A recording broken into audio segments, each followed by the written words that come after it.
మీ MBA తర్వాత సినిమాల్లోకి వచ్చారు. సినిమాల్లోకి వచ్చి మళ్ళీ వెనక్కి వెళ్ళిపోవడానికి కారణం ఏంటి? యాక్సిడెంట్ తర్వాత నేను ఎంబీఏ చేశాను. అది కూడా చెయ్యాలి. బేసిక్గా ఇంటర్ పోయింది అనేవాళ్ళు. వీళ్ళకి సర్టిఫికేట్ ఇంపార్టెంట్, సర్టిఫికేట్ తెచ్చుకుందాం అని చెప్పి ఎంబీఏ చేయాల్సి వచ్చింది.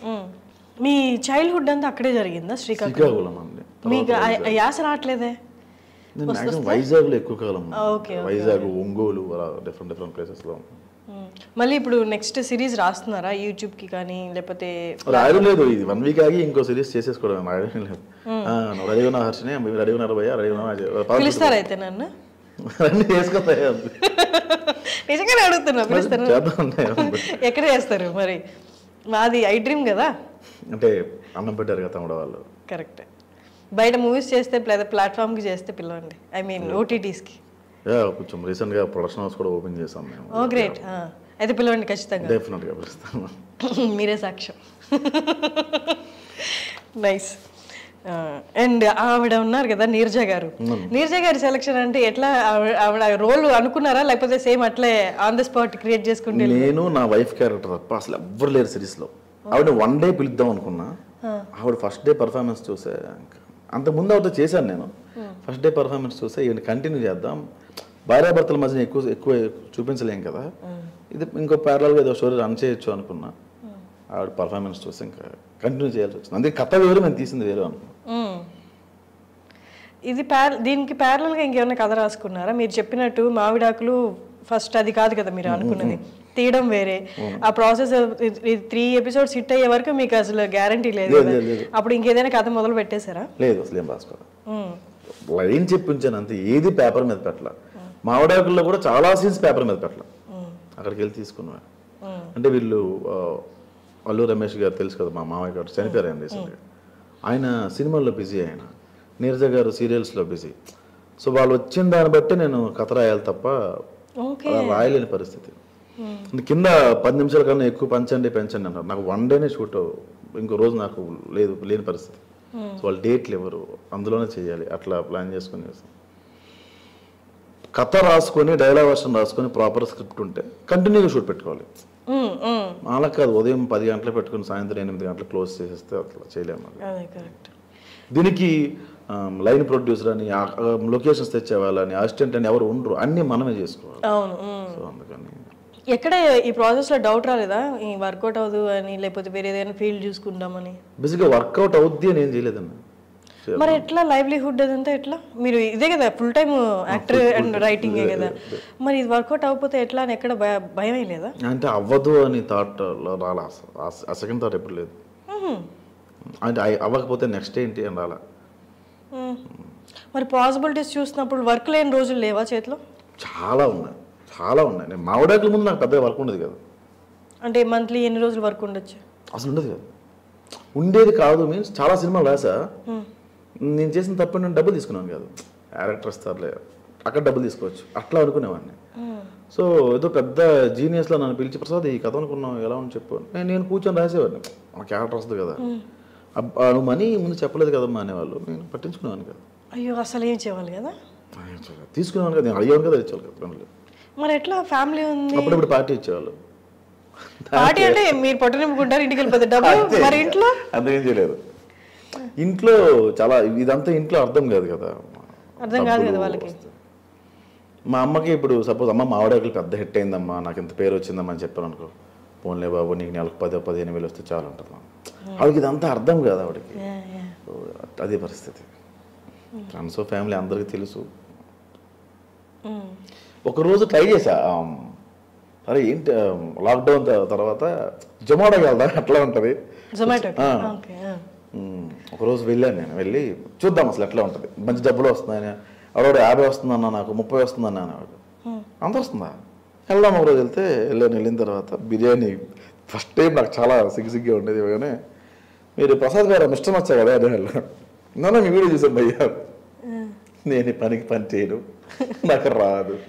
నువ్వు నామోషి ఫీల్ అయితే ఆ పని నువ్వు చేయలేము కదా, నామోషి పడాల్సిన వర్క్ అది కాదు కదా అది.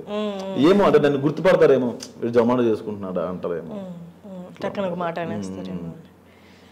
మనం వచ్చిన పని ఏంటిది కాదు కదా, మనం వచ్చిన పనిలోనే ఏదో చేద్దామని. ఆ టైంలో కార్తీక్ అన్నం తమిళలో మేనేజర్ తను ఆఫర్ చేశాడు.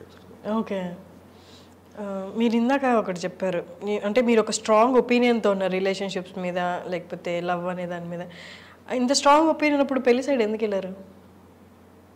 బురదలో కాలు పెట్టే కదా బురద తెలుస్తుంది. కానీ దానికి ముందే మీకు లవ్ ఫెయిల్యూర్స్ ఉన్నాయిగా. ఇది లవ్ మ్యారేజ్ కదా. ఓకే, ఇది నిలబడుతుంది అనుకునే చేసుకున్నారు. అండ్ మీరు అలా వెళ్ళిపోదాం అనుకున్నప్పుడు ఆల్మోస్ట్ జొమాటో దాకా కూడా వెళ్ళి, అంటే దాంట్లో లైవ్లీహుడ్ సంపాదించుకుంటూ ప్యారలల్గా ఈ రైటింగ్ వర్క్ చేద్దాం అనుకున్నారా? ఒకరోజు జస్ట్ చూద్దాం అనుకున్నా. అంటే ఇంట్లో భార్యను పెంచారుగా, ఇంటికి మా అమ్మకి పంపించారుగా, ఎట్లా ఏం చేద్దాం. కరోనా తర్వాత వర్క్స్ లేవు. అప్పటికి చాలా డబ్బులు కొంచెం ఫ్రెండ్స్ మోసం చేసి పట్టుకెళ్ళిపోయారు. చాలా పెద్ద అమౌంట్ పట్టుకెళ్ళిపోయారు. చాలా హ్యూజ్ అమౌంట్ యాక్చువల్గా. నేను మూవీస్లో పెట్టా, మూవీస్ తీద్దామనా? నేను ఫ్లాట్ కొనుక్కుందాం దాచుకున్న డబ్బులు. అది చాలా పెద్ద అమౌంట్. అది పట్టుకెళ్ళిపోవడం, మళ్ళీ డిప్రెషన్లో వెళ్ళిపోవడం, మళ్ళీ కోపం పెరిగిపోవడం. పట్టుకెళ్ళిపోవడం అంటే మళ్ళీ ఇస్తామని తీసుకుని తర్వాత యాక్చువల్గా బిజినెస్ చేసాం, మా పార్ట్నర్షిప్లో ఉండే, అది పట్టుకెళ్ళిపోయారు. అట్లా డబ్బులు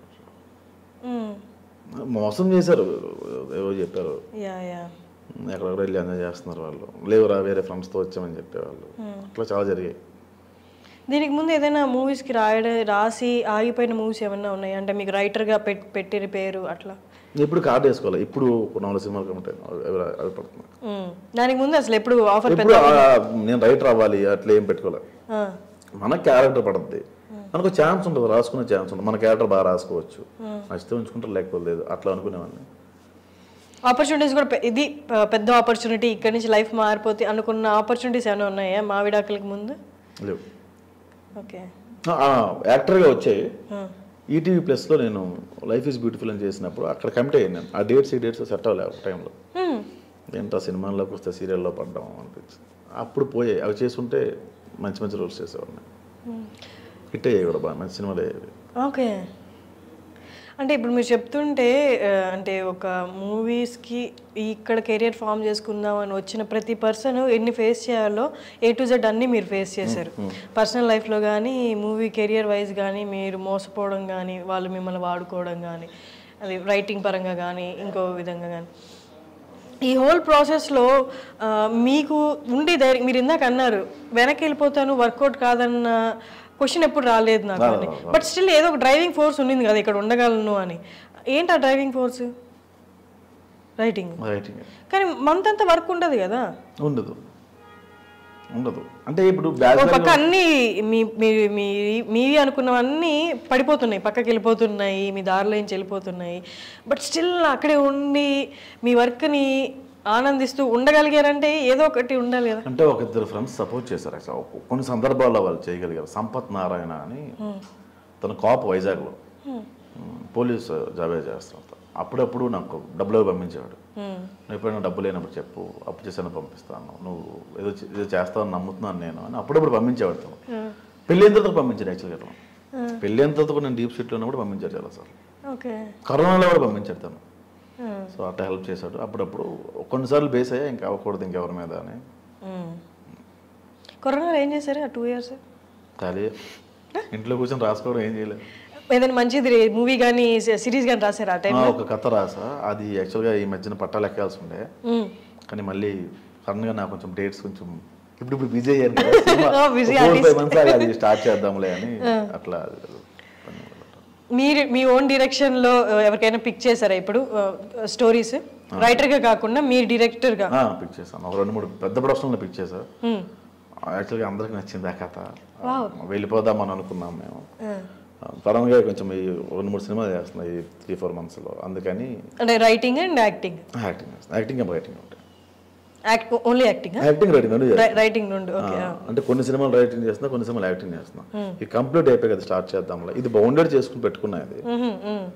అన్ని ప్రొడక్షన్లు ఓకే చెప్పాయి. ఇంకేంటి మీరు అనుకునేది స్టార్ట్ అయిపోయింది కదా మీ టైం? ఏమో డోర్ ఓపెన్ అయింది అంతే. లోపలికి సక్సెస్ అంటే సక్సెస్కి ఫస్ట్ స్టెప్ అనే చెప్పొచ్చు. సక్సెస్ అనేది రోజు రోజుకి మారిపోద్ది తప్ప. ఇప్పుడు మావిడాకులు హిట్ 2 నెలల తర్వాత కూడా మర్చిపోతుంది, ఇంకోటి వస్తుంది. అది కరెక్టే. ఇప్పుడున్న ట్రెండ్ లో కొత్త డేటా రోజు రోజుకి ప్రొడ్యూస్ అవుతున్న టైంలో ఇంకొక సీజన్ నేను చేస్తే వాళ్ళకి చిరాగేస్తుంది. అబ్బా ఇంకా ఆపేరా బాబు చాలు అంట. అది అందంగా ఉన్నప్పుడు ఆపేయాలి కరెక్ట్. అంతే.